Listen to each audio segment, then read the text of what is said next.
Hello everyone.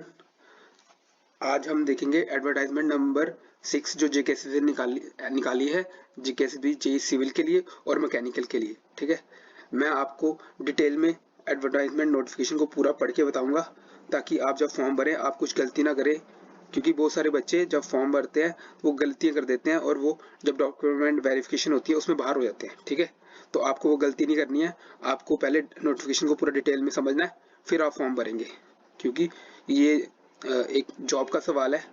ठीक है, आपकी लाइफ डिपेंडेंट हो सकती है इस पे। ठीक है, तो शुरू करते हैं। ठीक है, ये एडवर्टाइजमेंट नंबर आ गई तुम्हारी। ठीक है,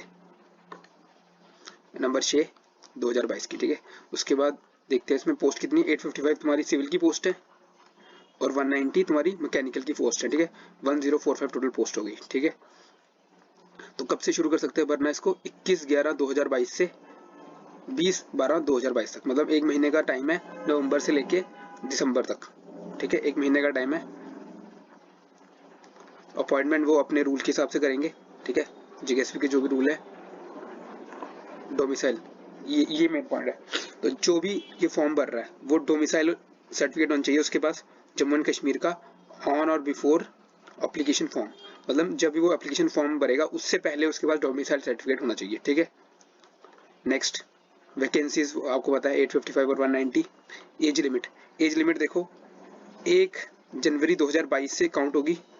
उससे आप 40 उम्र से कम हो, 40 साल की उम्र से, और 2004 से पहले पैदा हुए हो। ठीक है, तो आप इलिजिबल हो ओपन मेरिट में। ठीक है, बाकियों को भी देख लेना इस हिसाब से, SC ST RBA LC वगैरह EWS का, बाकी जितनी भी कास्ट है उनका देख लेना। ठीक है, और बाकी रिलैक्सेशन मिलती है एक्स सर्विसमैन को, वो भी देख लेना अपने हिसाब से। ठीक है, क्वालिफिकेशन क्या चाहिए? देखो मेन क्वालिफिकेशन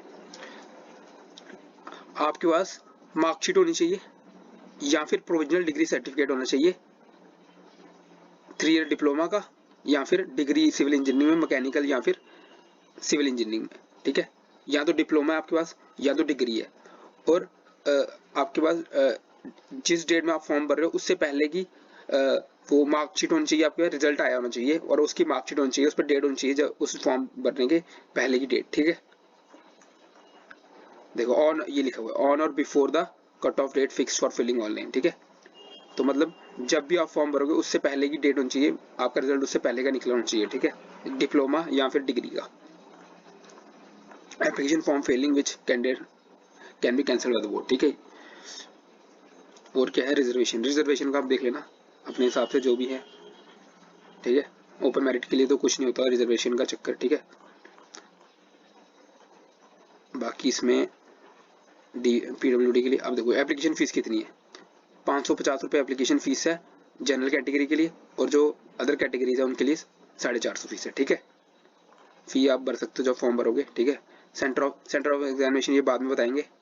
स्कीम, अब देखो ये मेन है, स्कीम ऑफ एग्जामिनेशन। ठीक है, स्कीम ऑफ एग्जामिनेशन इसमें क्या है, ऑब्जेक्टिव टाइप पेपर होगा आपका, मल्टीपल चॉइस क्वेश्चन होंगे उसमें, 4 ऑप्शन होंगे, उसमें से एक टिक करना है, इंग्लिश में होगा पेपर, और हर एक गलत क्वेश्चन की 0.25 नेगेटिव मार्किंग होंगी। ठीक है, और मार्क्स क्या होंगे, नॉर्मलाइज्ड होंगे। तो आपको पता है इस बार OMR पेपर नहीं होगा, इस बार CBT पेपर होगा, CBT बेस्ड में क्या होता है, कंप्यूटर बेस्ड पेपर होता है। इसमें डेली अलग अलग सेट में पेपर होते हैं, तो किसी में अगर मुश्किल आ गया पेपर और किसी में आसान आ गया तो उसमें दोनों पेपरों के मार्क्स नॉर्मलाइज होते हैं, कम वाले घट जाते हैं, और जिसमें मुश्किल पेपर आया तो उसके बढ़ जाते हैं, और जिसमें आसान पेपर आया उसके थोड़े कम हो जाते हैं मार्क्स। ठीक है, नॉर्मलाइजेशन, ये आपको ध्यान रखना है। ठीक है, नॉर्मलाइजेशन का पहले ऐसा नहीं होता था, पहली बार हो रही है। ठीक है, syllabus for this post shall be notified separately. Syllabus बाद में आएगा, लेकिन हमें पता है सिलेबस, तो अगर आपको सिलेबस की पूरी जानकारी चाहिए तो मैं इस पर भी एक डिटेल वीडियो बता दूंगा। ठीक है, सिलेबस सेम ही रहेगा, ज़्यादातर चेंज नहीं होगा कुछ इसमें। और इसमें क्या है, डॉक्यूमेंट वेरिफिकेशन वो बाद में देखना आप। ठीक है, डॉक्यूमेंट में क्या क्या चाहिए होता है वो तो अभी पहले फॉर्म भरना सही से।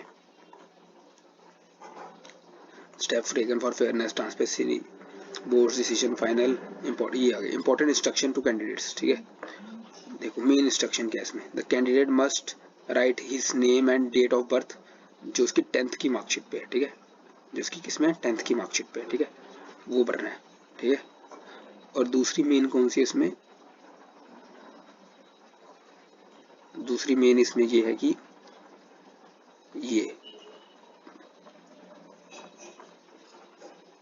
हाँ, ये अपने फादर का नाम और मदर का नाम जो भी लिखना है उसमें, वो 10th के सर्टिफिकेट में जो है ना वही लिखना है। अगर आपने कोई और लिख दिया जैसे कि आधार कार्ड में है तो आपका कैंडिडेचर कैंसिल भी हो सकता है, इसको मेन ध्यान रखना आपने, ठीक है। तो वही फॉर्म में मम्मी पापा का नाम डालना है जो कि 10th की मार्कशीट में है, ठीक है।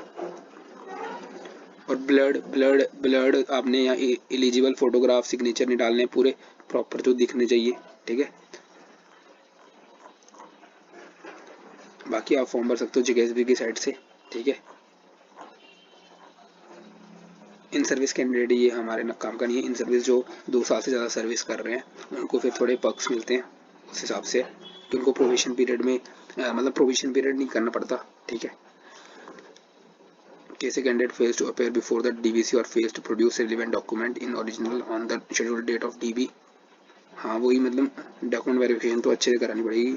नेक्स्ट नेक्स्ट नेक्स्ट नेक्स्ट, ये देखो ये आगे पोस्ट लेवल 6 की पोस्ट है, स्टार्टिंग पे 35,000, 1 लाख तक जा सकती है, ठीक है। यूटी में ओपन मेरिट की 428 पोस्ट है, एससी की 68, एसटी की 86, ओएससी की 34, वैसे सब की है, और टोटल मिला के 855। और बन कौन सकता है इसको, 3 ईयर डिप्लोमा होना चाहिए या फिर इंडियन डिग्री यूनिवर्सिटी डिग्री होनी चाहिए, ठीक है, सिविल में।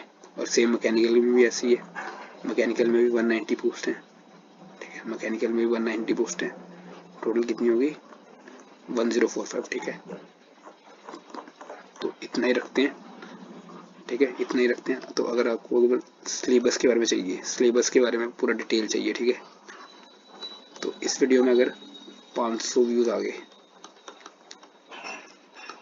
तो मैं पूरा डिटेल सिलेबस बना दूंगा, डिटेल सिलेबस की वीडियो बना दूंगा, ठीक है, ठीक है।